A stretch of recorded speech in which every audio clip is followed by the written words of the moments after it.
Good morning everyone. House the जोश। चलो audio का वीडियो, वीडियो का ऑडियो, सब बराबर क्या? चलो दोस्त, अभी तक हम जीएसटी में क्या क्या देख चुके हैं, फटाफट से एक बार रिवाइज करेंगे। सर सबसे पहले हमने देखा था कि जो सबसे ज्यादा इंपॉर्टेंट है वो है हमारा जीएसटी का झूला। जो जीएसटी का झूला पार करेगा उसी के ऊपर जीएसटी की बात होगी। अगर आप कोई से भी झूले में बीच में गिर जाते हो या आपका पाँव में मोच आ जाती है तो फिर कोई जीएसटी वीएसटी की बातें नहीं होगी। सर झूले में जो सबसे पहला स्टेप था वो क्या था? Goods and services.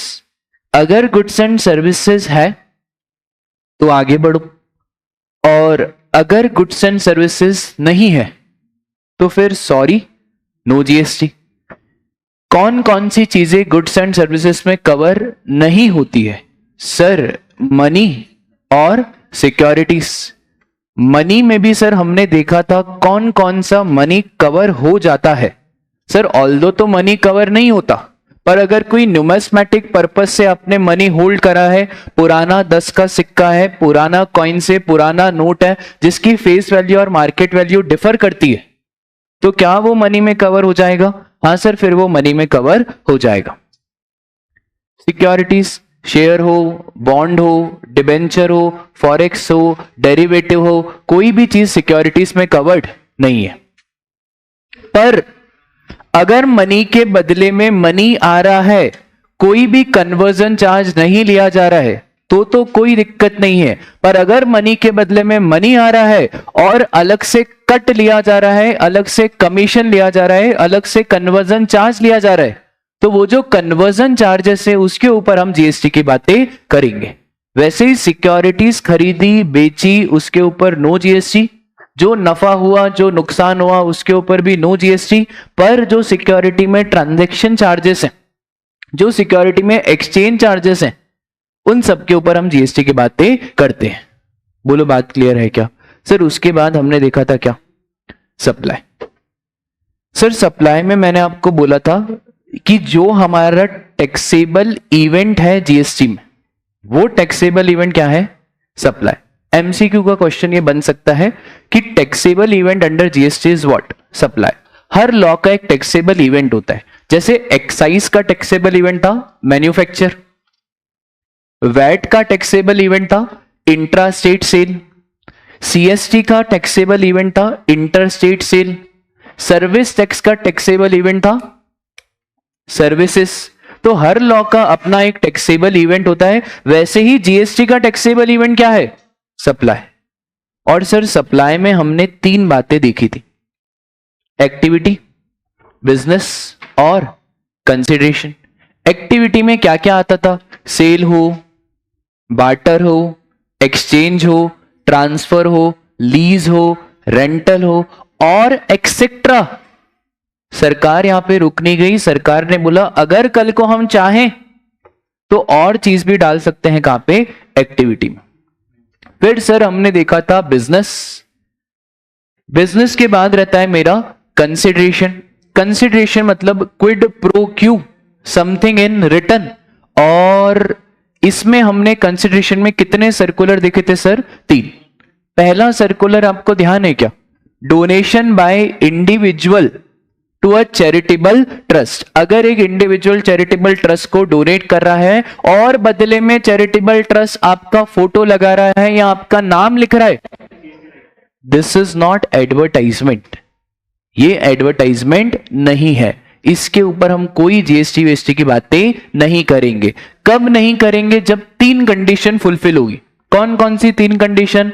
First, donation to charitable. Second, purpose is philanthropic. Philanthropic मतलब नो एडवर्टाइजमेंट और कमर्शियल गेन। और third, payment has a character of gift और डोनेशन। ठीक है सर, अगर एडवर्टाइजमेंट है, अगर आपको ऐसा नजर आ रहा है कि सामने वाला प्रोडक्ट डिस्प्ले कर रहा है, कंपनी का नाम है, साहिल सर क्लासेस के नाम पे एडवर्टाइजमेंट तो कर रहे हैं, पर उन्हें ही बोल रहे हैं कि भैया news batches starting from 14 Feb, अगर एडवर्टाइजमेंट है तो हम जीएसटी की बातें करेंगे। फिर अगर एक आर्टिस्ट आर्ट गैलरी में अपना आर्ट रखता है तो that is transfer, that is not a supply. Majnu भाई अपनी पेंटिंग रखते हैं, वो सप्लाई नहीं है। जब मलाइका मैडम आके खरीदेगी तभी जाके वो क्या बन जाएगा, सप्लाई बन जाएगा। देखिए ना आपने वो मूवी। बस तो सर आर्टिस्ट अपनी पेंटिंग रखे, नॉट अ सप्लाई। जब कस्टमर आए, जब कंज्यूमर आए और जब वो बाय करेगा तभी जाके वो सप्लाई बनेगा। तीसरा और इंपॉर्टेंट सर्कुलर हमारा कौन सा था, नो क्लेम बोनस। सर ये नो क्लेम बोनस क्या था, अगर मैं इंश्योरेंस क्लेम पिछले सालों में नहीं करता हूं तो कंपनी मेरे से ज्यादा प्रीमियम लेगी या कम प्रीमियम लेगी, कम प्रीमियम लेगी। इसी चीज को बोलते हैं हम नो क्लेम बोनस। क्योंकि आप क्लेम नहीं ले रहे हो इसलिए इंश्योरेंस कंपनी आपको बोनस दे रही है। और बोनस का माध्यम क्या है सर, बोनस का माध्यम ऐसा है कि ये लोग जो प्रीमियम है ना 10,000 नहीं ले रहे, कितना ले रहे, 8,000। क्या मैं ऐसा मानूं कि मैंने इंश्योरेंस कंपनी को सर्विसेज दी है कुछ ना करने की? नहीं सर, ये आपका कॉन्ट्रेक्चुअल राइट है। This is not giving any services to the insurance company, ये तो मेरा अधिकार है, मेरी इच्छा के ऊपर है। ठीक है, ये वैसा ही है कि फॉर एग्जाम्पल आप लोग इंटर में हो, पैसे लिए इन्होंने, अब आपने एग्जाम नहीं दी, फिर आप आए बोले रिफंड दो। अरे काहे बात का रिफंड, तुम्हें एग्जाम देनी है दो, नहीं देनी है मत दो, इसमें पेस का क्या, ये तो तुम्हारा खुद का कॉन्ट्रेक्चुअल राइट है। तो तुम ऐसा मत बोलोगे हमने पेस को एक सर्विसेज दी एग्जाम ना देके, अरे हमें डिस्काउंट दिया जाए, चलो पेस डिस्काउंट दे भी दे। मुझे एक बात बताओ, वो आपका राइट है, वो आपका अधिकार है, आपको एग्जाम देना है दो, नहीं देना है मत दो, पेस वाले आपकी सिर्फ तैयारी कराएंगे। Same goes with what, insurance. आपको क्लेम लेना है लो, नहीं लेना है मत लो।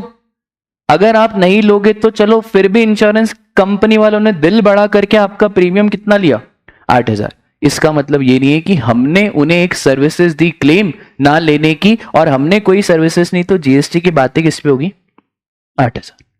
बोलो बात क्लियर है सर। इसके बाद हमने देखा है स्केड्यूल नंबर 1। स्केड्यूल 1 की हमने शुरुआत ही करी थी, वापस से सुनो स्केड्यूल 1 क्या है। एक्टिविटी हो, बिजनेस हो और कंसिडरेशन ना भी हो।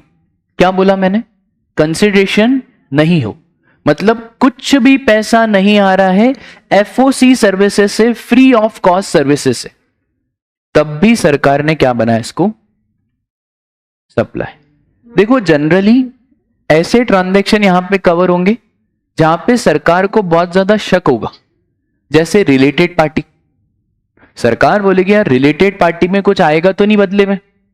एक पिताजी अपने बेटे को आईफोन गिफ्ट कर रहे हैं, फ्री ऑफ कॉस्ट दे रहे हैं, तो कुछ बदले में तो आएगा नहीं।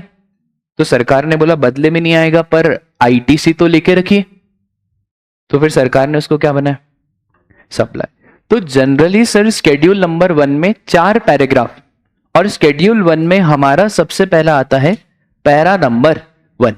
पैरा नंबर 1 सिंपल सी बात ये कहता है कि अगर हमने बिजनेस असेट ट्रांसफर करे free of cost, for example हमने एक असेट खरीदा 1 लाख रुपए का, इस पे 18% जीएसटी, तो टोटल हो गया कितना, 1,18,000।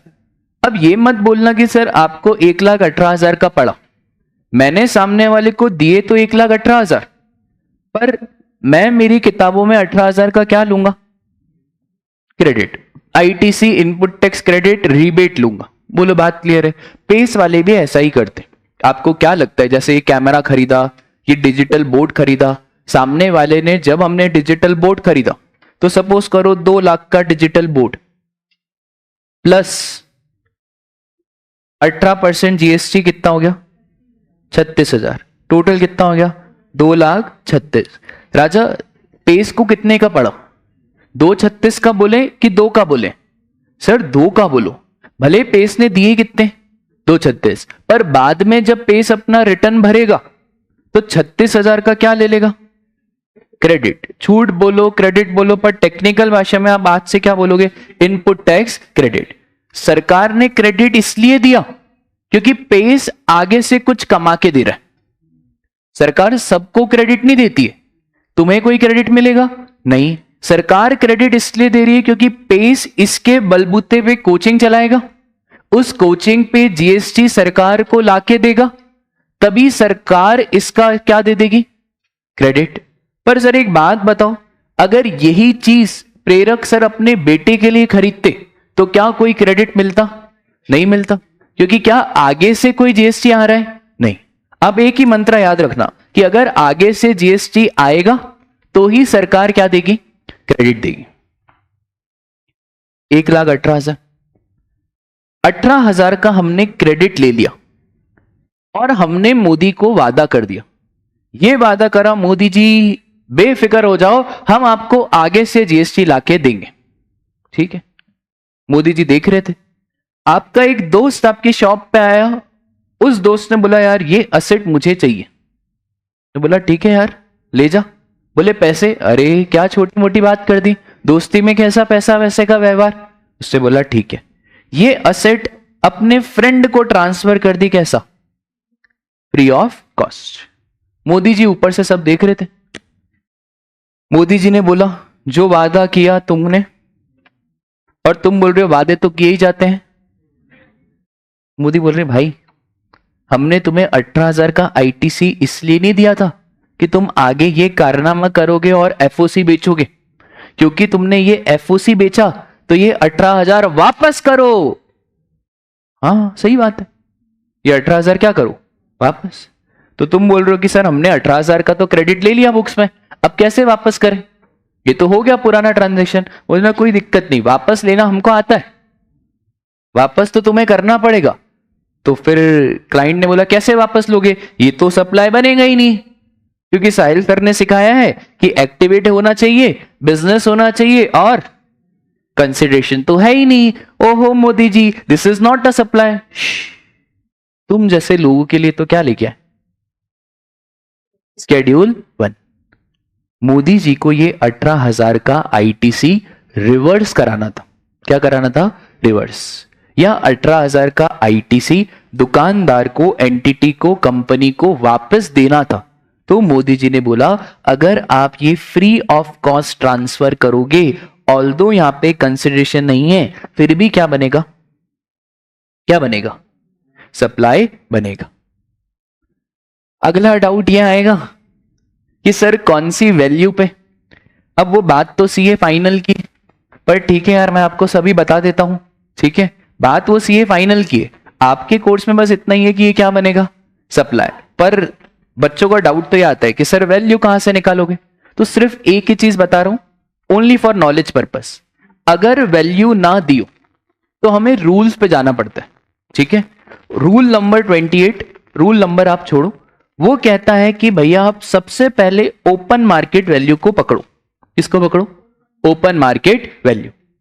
भैया ये असेट आपने फ्रेंड को दी, अगर फ्रेंड को ना देते हुए किसी थर्ड पार्टी को देते तो फिर कितने में देते, उसे बोलते क्या, ओपन मार्केट वैल्यू, ठीक है। बस आप इतना सा ही ध्यान में रखो कि सर अगर यहां पे हमने फ्री ऑफ कॉस्ट करा है तो फ्री ऑफ कॉस्ट के केस में सप्लाई तो बनेगा, और सप्लाई बनेगा तो जीएसटी तो लगेगा, पर हम कौन सी वैल्यू लेंगे, ओपन मार्केट वैल्यू। बोलो बात क्लियर है क्या, ठीक है। अगर राजा आईटीसी नहीं लिया होता तो हम बोल रहे हैं जाओ मोदी जी हमको आईटीसी चाहिए ही नहीं, हम तो हमारे बुक्स में कितने की कॉस्ट रिकॉर्ड करेंगे, 1,18,000। लॉजिकल, आप लोग कभी भी कॉस्ट, आपकी फीस है सपोज करो 50,000 प्लस जीएसटी लगा 9,000, तो आप अपने मम्मी पापा को क्या बोलते हो कि कोचिंग की फीस कितनी है, 59। आप ऐसा थोड़ी बोलते हो मम्मी मम्मी 50,000 पेस के, पेस तो बहुत सीधा है बस 50 ले रहा है, 9,000 मोदी के। तुम डायरेक्टली क्या बोलते हो, 59, क्योंकि तुम्हें कोई आईटीसी वाईटीसी मिलेगा थोड़ी, तुम्हें काय का क्रेडिट मिलेगा। तो वैसे ही पेस ने बोला कि जाओ हमें क्रेडिट चाहिए ही नहीं। सर क्रेडिट नहीं चाहिए, हाँ नहीं चाहिए, तो हमको कितने की कॉस्ट पड़ी, 1,18,000। अब जब मैंने फ्रेंड को फ्री ऑफ कॉस्ट ट्रांसफर करा तो कोई दिक्कत है क्या, दिक्कत तो इस बात की है जब हमने आईटीसी को क्लेम करा हो, जब मैंने आईटीसी ही क्लेम नहीं करा तो काहे बात की दिक्कत। और कहीं कहीं जगह पे सरकार ने आईटीसी ब्लॉक करके रखा है, तो सेक्शन 16 में आप पढ़ोगे कि कहां कहां पे आईटीसी ब्लॉक करके रखा है। एक इंस्टेंस बता देता हूं, कार।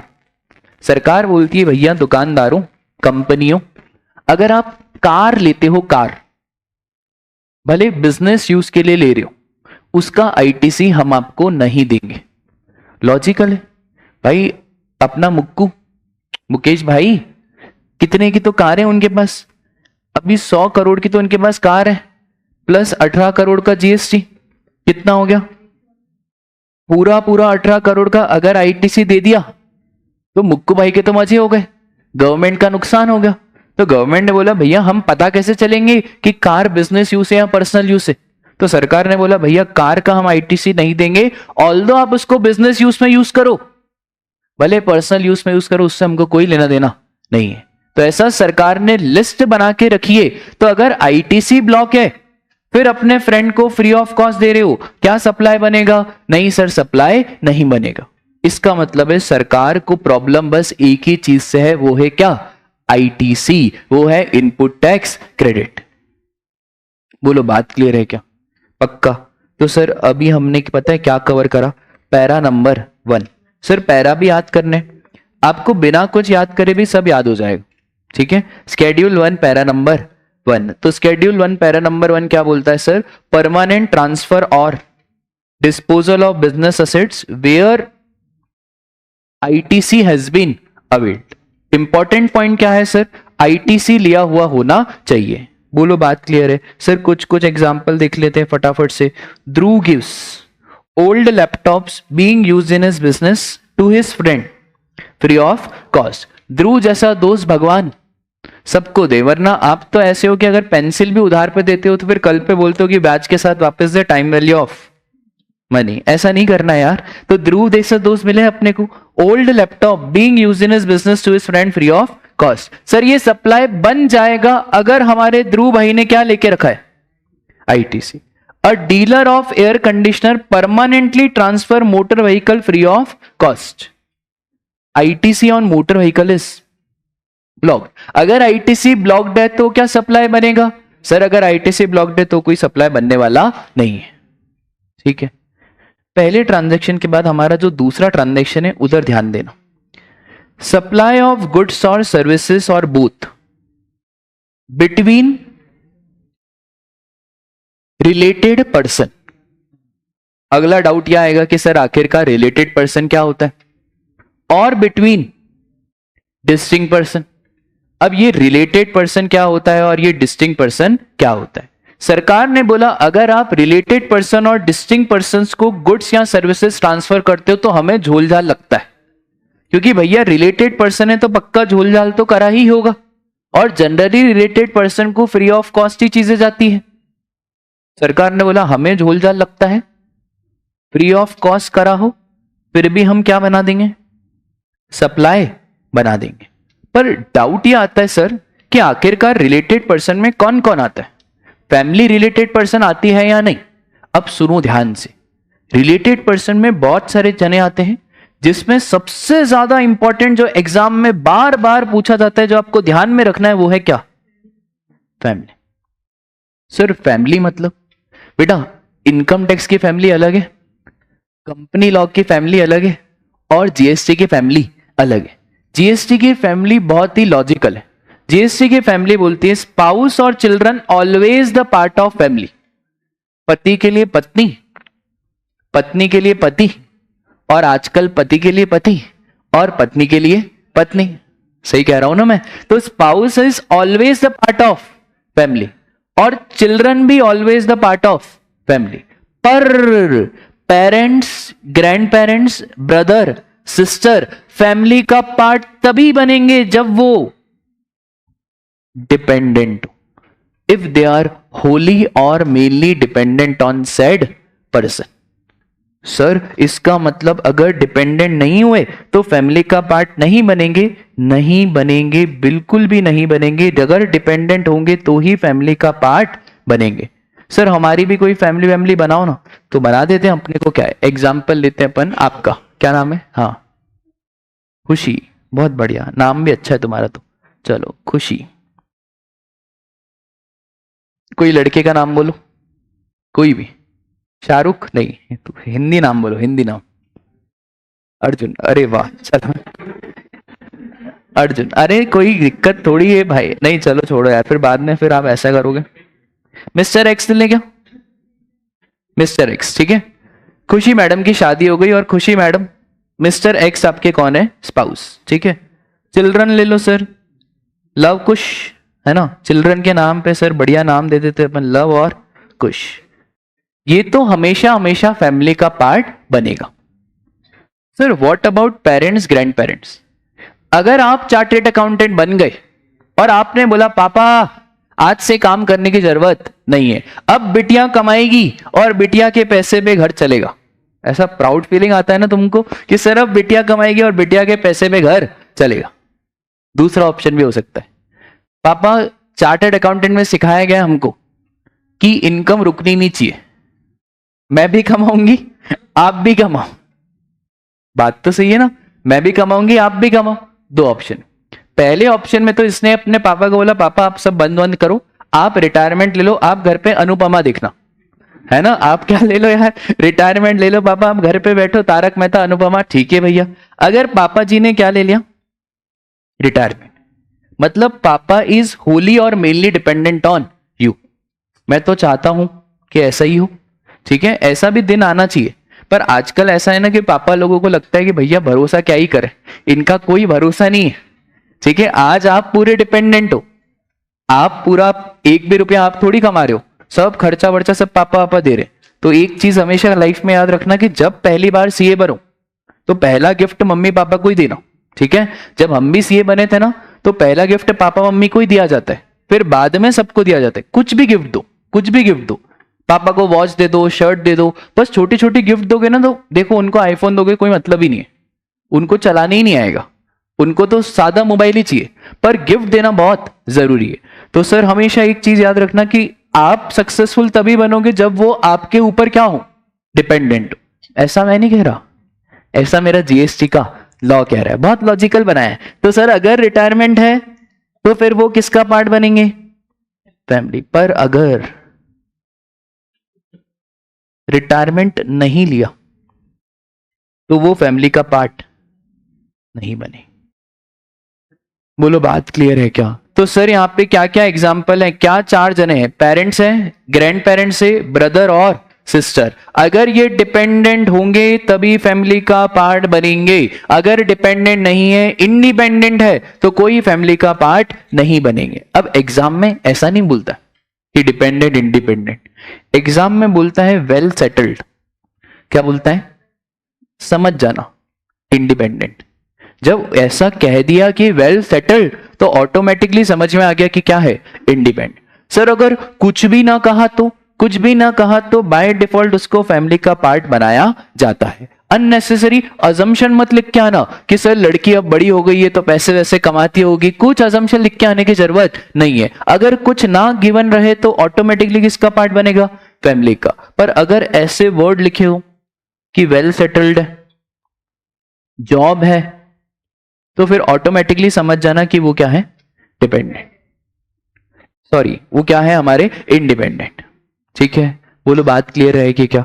सर रिलेटेड पर्सन में फैमिली के बाद एक और चीज आती है, 25% और मोर कंट्रोल। अभी समझो ध्यान से, एक कंपनी है जिसका नाम है Aditi limited. Aditi limited 25% hold करती है सलोनी लिमिटेड में और 26% होल्ड करती है वसूली वैन लिमिटेड में। अगर यहां पे 25 या 25 से ज्यादा होगा और यहां पे भी 25 या 25 से ज्यादा होगा तो ये दोनों पर्सन आपस में क्या कहलाएंगे, रिलेटेड पर्सन। सर अगर यहां पे 24 होता तो फिर ये दोनों पर्सन आपस में रिलेटेड नहीं कहलाते। सर इधर भी 25 होता, इधर भी 25 होता तो भी क्या रिलेटेड कहलाते? हाँ सर तो भी रिलेटेड कहलाते। वर्ड है एटलीस्ट 25%, ठीक है। तो बस रिलेटेड पर्सन में और भी हैं बहुत सारे, पर आपको क्या इंपॉर्टेंटली ध्यान रखना है, एक तो है हमारी क्या, फैमिली, और दूसरा है हमारा क्या, 25% और मोर कंट्रोल। अभी सिर्फ हम क्या पढ़ रहे हैं, रिलेटेड पर्सन। अभी मैंने आपको पैरा नंबर 2 नहीं पढ़ा है, अब ये सिर्फ क्या बता रहा हूं मैं आपको, रिलेटेड पर्सन में क्या क्या चीजें आएगी, ठीक है। ये है ना फाइल आपको मिल जाएगी, देखो नोटिंग डाउन में ना बहुत ज्यादा टाइम लगेगा, क्योंकि अपनी क्लास वैसे ही मनोज सर के बाद आती है, ठीक है, तो नोटिंग डाउन में टाइम लगेगा। तो बस आप थोड़ा सा कष्ट कर लेना।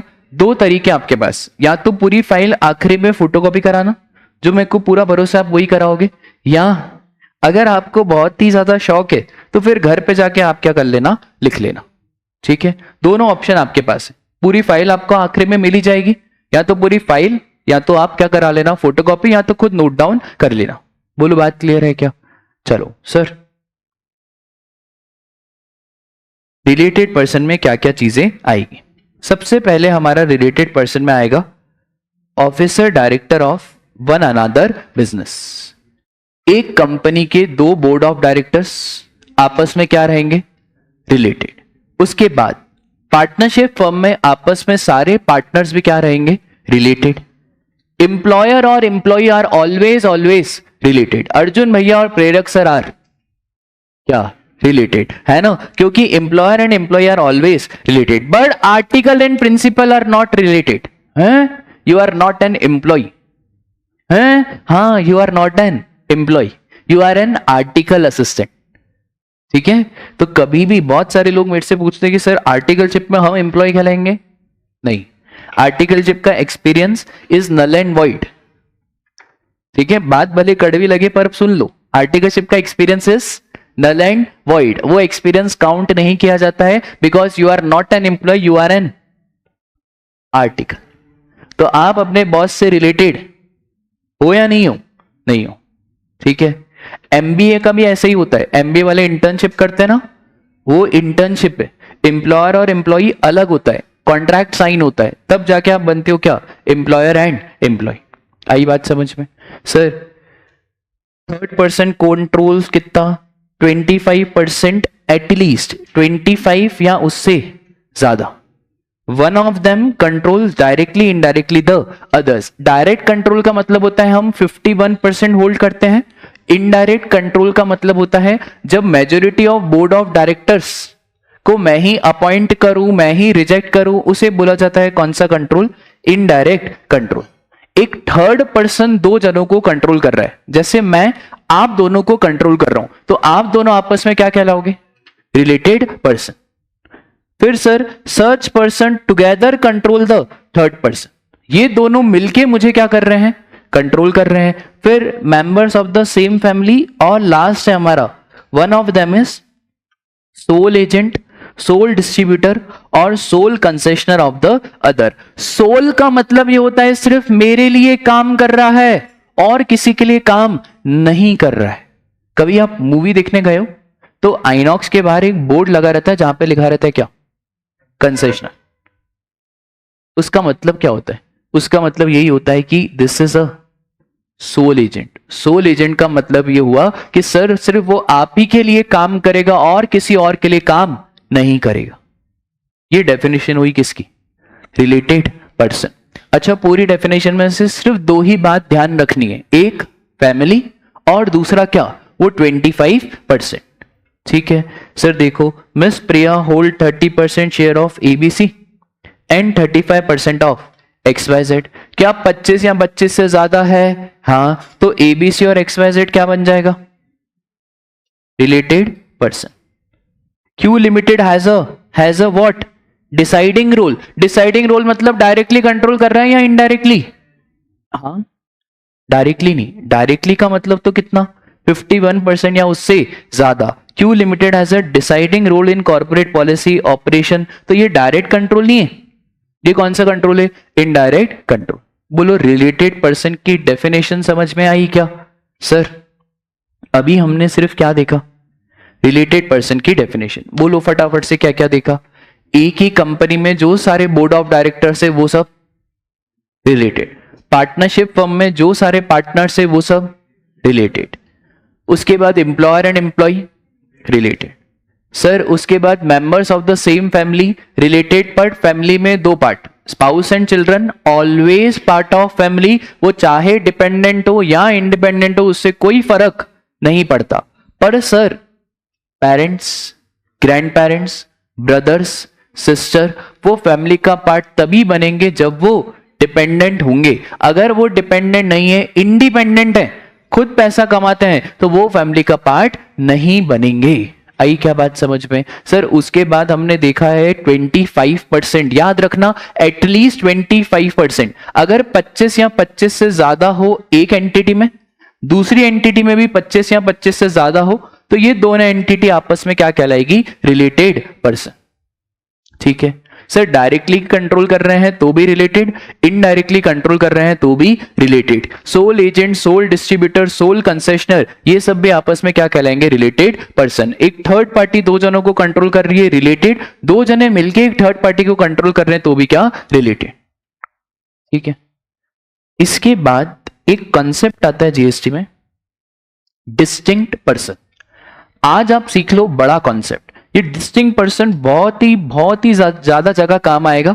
समझो क्या होता है बेटा, जीएसटी में जो रजिस्ट्रेशन होता है ना, वो स्टेट वाइज होता है। कैसा होता है? State wise. अगर साहिल सर के बहुत सारे बिजनेस, और बिजनेस बड़ा ही आगे बढ़े जा रहे और बढ़े जा रहे। सबसे पहले मैंने एमपी में शॉप खोली, किसकी? कपड़े की। फिर मैंने बोला यार क्वालिटी है और डिमांड भी बहुत आ रही है, और अपन ने एक आधी शो शार्क टैंक में भी कर दिया, फ्री की पब्लिसिटी। तो एमपी के बाद अपन ने दुकान कहां खोली? महाराष्ट्र। और पैसे आए और पैसे, फिर अपने दुकान कहां खोली? राजस्थान। और पैसे आए और पैसे, फिर कहां दुकान खोली? छत्तीसगढ़। पर मन में एक छोटा सा कोना था, जो छोटा सा कोना बोलता था कि यार alcoholic liquor for human consumption की भी शॉप खोलेंगे, है ना। ज्यादा पैसा इंसान के पास आता है तो वो रियल एस्टेट, या तो फिर इधर पैसा। और अपन ने जगह भी क्या मस्त चूज करी, गुजरात, है ना। ड्राई स्टेट में बेचने का मजा ही अलग है ना। ड्राई स्टेट में ही सबसे ज्यादा, पता है ड्राई स्टेट में ही अल्कोहल सबसे ज्यादा बिकती है। तो गुजरात में अपन ने शॉप खोली, क्या? Alcoholic liquor for human consumption. जब हम गुजरात गए थे ना ऑडिट पे, तो ऑडिट पे तो अब ऐसे जाते हैं, तो ऑडिट पे हमको किसी ने बोला आपको लगेगी क्या? मैं बोला नहीं नहीं, हम ये सब नहीं करते। फिर हमने बोला यार सर ये तो गुजरात है। बोले सर कौन सी भी बॉटल बोलो, 5 मिनट में आपकी डेस्क पे ना आ जाए तो बोलना। इतना कॉन्फिडेंस उनको अपनी सेटिंग पे। बोले सर आप तो भैया ये गुजरात कोई ड्राई स्टेट नहीं है, आप तो कोई सी भी बॉटल बोलो 5 मिनट में आपकी डेस्क पे ना ला दे तो बोलना। मैं बोला बस, क्योंकि क्या होता है ना, ऑडिट में आप तो दूर रहते हो, अब पीडब्ल्यूसी के हम एम्प्लॉई हैं और हम तो बहुत दूर हैं, इंटरनल ऑडिट में भटकना पड़ता है। अब बेटा वहां पे बहुत स्ट्रिक्ट इंस्ट्रक्शंस होते हैं कि क्लाइंट अगर ऐसे बॉटल ऑफर कर रहा है तो भाई यहाँ पे एक्सेप्ट मत करना, वरना बाद में अगर क्लाइंट ने बोल दिया आपके मैनेजर को कि भैया आपका जो आर्टिकल असिस्टेंट है, आपका जो एम्प्लॉई है वो तो बढ़िया काम करता है, बस फिर आपका मैनेजर आपको सुनाएगा। ठीक है, तो गुजरात में अपन ने शॉप खोली, किसकी? जीएसटी लॉ के हिसाब से क्या ये सारी की सारी शॉप मेरी है? हाँ, पर जीएसटी लॉ बोलता है इसको अलग मानो, इसको अलग मानो, इसको अलग मानो, इसको अलग मानो और इसको अलग मानो। ये सब आपस में डिस्टिंक्ट पर्सन कहलाएंगे। डिस्टिंक्ट पर्सन का मतलब है as per GST law in सबको क्या माना जाएगा? अलग अलग माना जाएगा।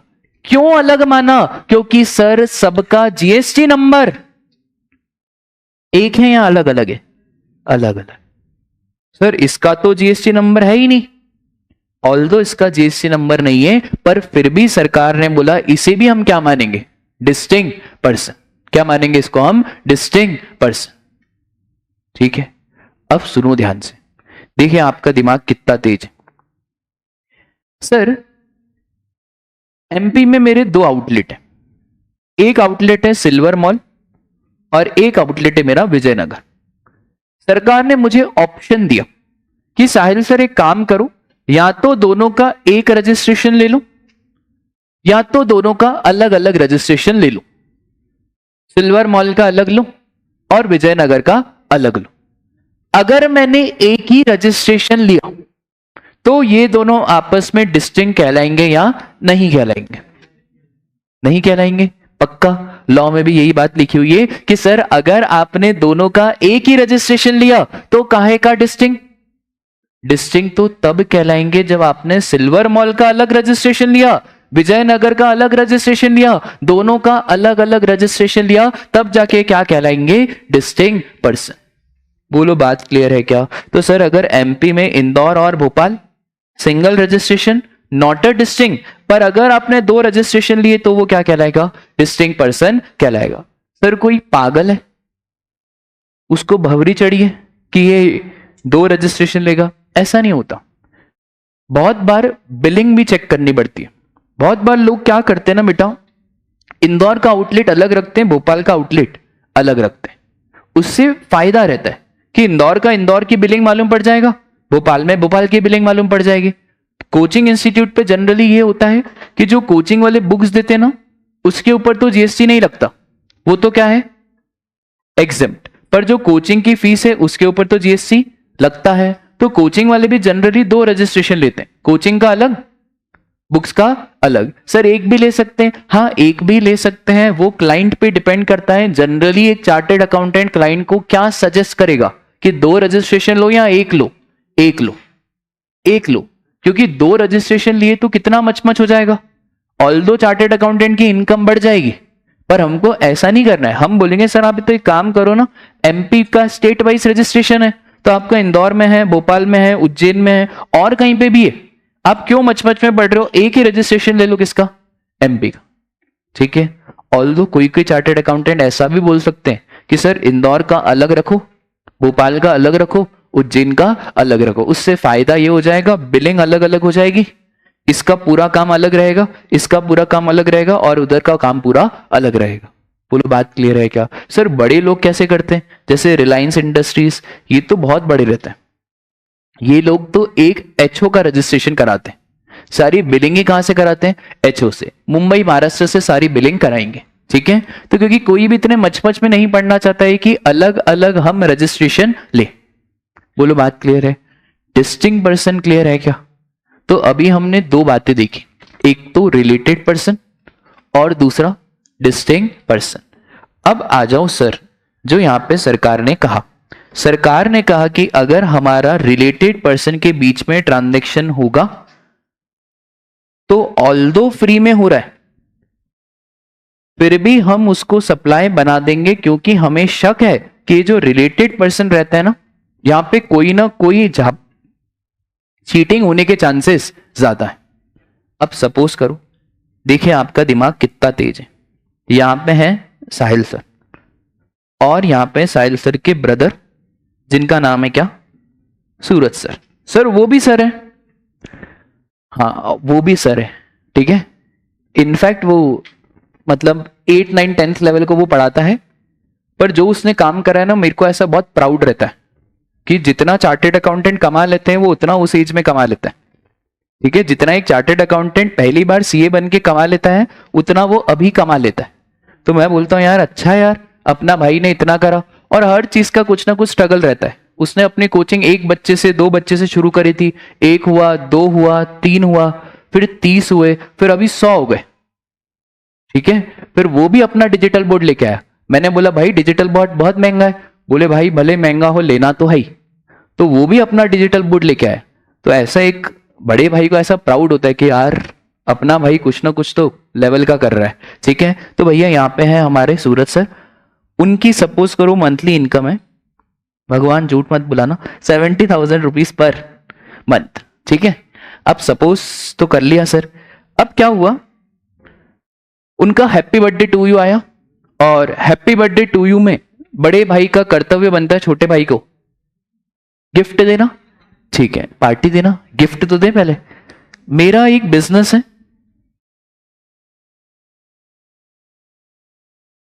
और मैंने कोचिंग के नाम से ये क्या करा, आईफोन 15 प्रो मैक्स क्या दे दिया, गिफ्ट। फ्री में दे या पैसे ले? अरे सर शिव शिव शिव शिव शिव, गिफ्ट के कोई पैसे लेता है क्या? अरे ये तो वैसे ही हो गया, तुम गिफ्ट दे रहे हो सामने वाले को और बोल रहे हो लाओ पैसे, गिफ्ट के कोई पैसे नहीं। मैंने ये दिया कैसा, फ्री ऑफ कॉस्ट। मेरा डाउट ये है कि मेरे बिजनेस एंटिटी के नाम पे बिल विल बना होगा, क्योंकि कहीं से तो खरीदा होगा ना। तो हमने जब आईफोन 15 प्रो मैक्स खरीदा तो हमने बिल अपने कोचिंग के नाम पे ही बनवाया। देखें आपका दिमाग कितना तेज चलता है। ये सप्लाई बनेगा कि नहीं बनेगा? फ्री ऑफ कॉस्ट है। हाँ, क्योंकि लॉ में तो ऐसा लिखा हुआ है, सप्लाई ऑफ गुड्स और सर्विसेज और both between the related person and distinct person. कितने बोल रहे हैं हाँ सर ये सप्लाई बनेगा क्योंकि ये तो रिलेटेड पर्सन है? और कितने बोल रहे हैं नहीं बनेगा क्योंकि ये रिलेटेड पर्सन नहीं है? ये रिलेटेड पर्सन है या नहीं है? हाँ कि है? क्यों? भाई तो हो गया ना रिलेटेड। सर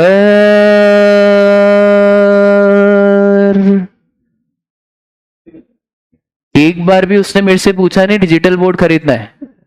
मैंने उसको बोला भाई बहुत महंगा है, उसने बोला चुप मैं खुद ही खरीद लूंगा अपने पैसों से, इतना पैसा है मेरे पास। मैंने बोला यार he is not dependent on me, मेरा खर्चा अलग उसका खर्चा अलग। ऐसा मेरे से पूछता नहीं है कि भैया खर्चा, वो डिपेंडेंट है भैया। जब वो इनकम कमा रहा है 70,000 रुपए महीना तो काहे बात का इंडिपेंडेंट? उसका घर खर्चा वो खुद ही चला रहा है, तो क्या ये रिलेटेड पर्सन है? वो रिलेटेड पर्सन नहीं है। जब वो रिलेटेड पर्सन नहीं है, ऑल्दो आपने फ्री ऑफ कॉस्ट ट्रांजैक्शन करा है, वो सप्लाई। ठीक है। दूसरा, मेरे भाई को देख के मेरी वाइफ भी चाहेगी, और मेरी वाइफ ने बोला कि यार मुझे भी क्या चाहिए, गिफ्ट। मैंने बोला मैं हूं तो सही। बोले नहीं मुझे तो एक फिजिकल गिफ्ट चाहिए। मैंने बोला भैया गिफ्ट चाहिए तुम्हें? मैंने बोला बताओ भैया क्या चाहिए? बोले मेरे को भी क्या चाहिए। वाइफ, गजब सर, मतलब दो जगह से आपको चूना लग रहा है, अब लग तो लाए भाई। अच्छा मेरी वाइफ का नाम है सुजुका। अरे ऐसा घर का नाम होता है ना, वैसा क्यूटी पाई नेम रहता है ना, तो मेरी वाइफ का नाम क्या है? सुजुका। अच्छा वो भी कमाती है? सर आप कितने चालू हो। अरे वाइफ लेना तो हमेशा कैसे लेना, चालू नहीं रे, कमाने वाली लेना, चालू वाइफ लेना, हद है यार। तो सर वो भी चार्टेड अकाउंटेंट है और वो भी 10 लाख रुपए कमाती है। बढ़िया सर, उसकी सैलरी कितनी है? 10 लाख। अब जब मैं आईफोन 15 प्रो मैक्स उसको दे रहा हूं तो सप्लाई बनेगा या नहीं? Sir spouse and children are always related. बोले वो आप पे डिपेंडेंट हो या ना। देखो लॉ मेकर कितना समझदार है, उसको मालूम है स्पाउस एंड चिल्ड्रन ऑलवेज क्या होते हैं? डिपेंडेंट। उसको मालूम है कि स्पाउस एंड चिल्ड्रन तो हमेशा क्या ही रहेंगे? डिपेंडेंट, भले वो खुद का पैसा कमा ले।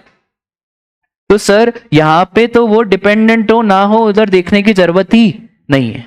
क्या वो सप्लाई बन जाएगा? हाँ सर सप्लाई बन जाएगा। बोलो बात क्लियर है? एग्जाम में कभी भी ऐसा नहीं लिखा क्या अगर डिपेंडेंट, बस ऐसे ही दे देगा वो इनकम है कमाते हैं। हाँ बेटा बोलो।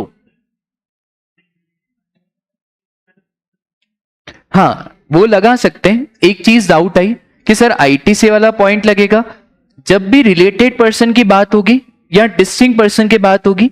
हम इधर पैरा नंबर 2 की बात करेंगे। किसकी बात करेंगे हम? Para number 2। जब हम बिजनेस असेट ट्रांसफर कर रहे हो और नॉन रिलेटेड पार्टी को ट्रांसफर कर रहे हो तब हम किसकी बात करेंगे? Para number 1। अब ये तो तुमने बहुत एक्स्ट्रा दिमाग लगा लिया, इतना इंस्टीट्यूट कभी भी नहीं लगाएगा। ये रियल लाइफ का तुमने एक्स्ट्रा दिमाग लगा दिया कि सर जब आपने यहां पे ट्रांसफर करा तो सर इस पे आईटीसी लेके रखा होगा, आईटीसी लेके रखा होगा तो क्या लगाओ? Para number 1। पर इंस्टीट्यूट इतना आगे नहीं सोचता है, वो तो सिंपल सा क्या बोलता है कि अगर बिजनेस असेट्स की बात करी तो पैरा नंबर 1, और अगर रिलेटेड पर्संस के बीच में ट्रांजैक्शन हो रहा है या डिस्टिंक्ट पर्सन के बीच में ट्रांजैक्शन हो रहा है तो पैरा नंबर 2। बोलो बात क्लियर है क्या? पक्का? पक्का सही बोल रहे हो क्या आप? चलो देखते हैं, आपका इतना दिमाग चल रहा है ना। ये बताओ आप मोहन वाला क्वेश्चन, आप अपना अपना नाम डाल देना। सीए बनने से पहले सबसे ज्यादा खुशी यही होती है कि आपके नाम के आगे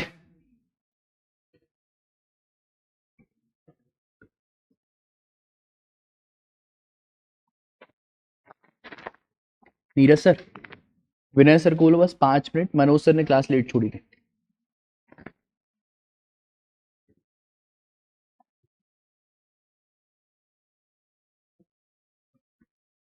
ऑनलाइन वाले बच्चे भी बोलते रहा करो यार।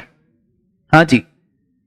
Mohan, a chartered accountant, has a head office in Delhi.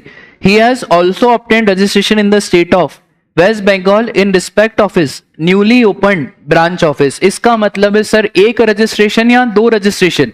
दो रजिस्ट्रेशन है तो आपस में क्या कहलाएंगे? Distinct person. बोलो बात क्लियर है? इसके बाद इधर आ जाओ.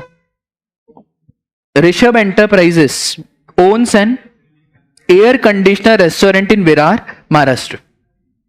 Oh ho, it has opened a liquor shop in Raipur, Uttarakhand for trading of alcohol liquor for human consumption. Sir एक बात बताओ, although alcohol liquor for human consumption non taxable, although liquor के ऊपर कोई जीएसटी वीएसटी की बातें नहीं होती है, पर फिर भी हमने पढ़ा था कि ये दोनों आपस में क्या कहलाएंगे? डिस्टिंक्ट पर्सन कहलाएंगे. बोलो बात क्लियर है क्या? सर फटाफट से ये 20 वाला और 21 वाला क्वेश्चन पढ़ो और बताओ क्या समझ में आया.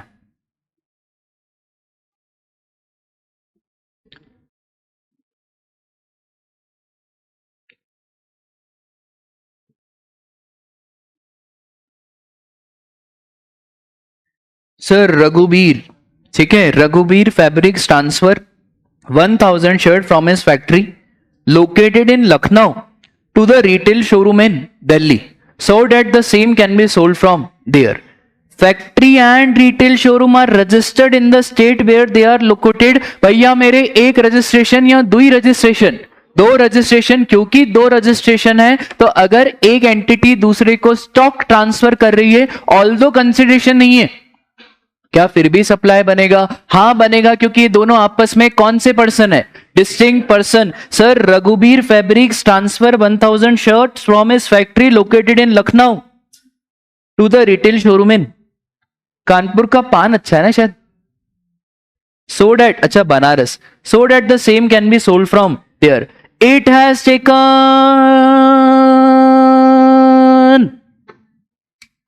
One registration.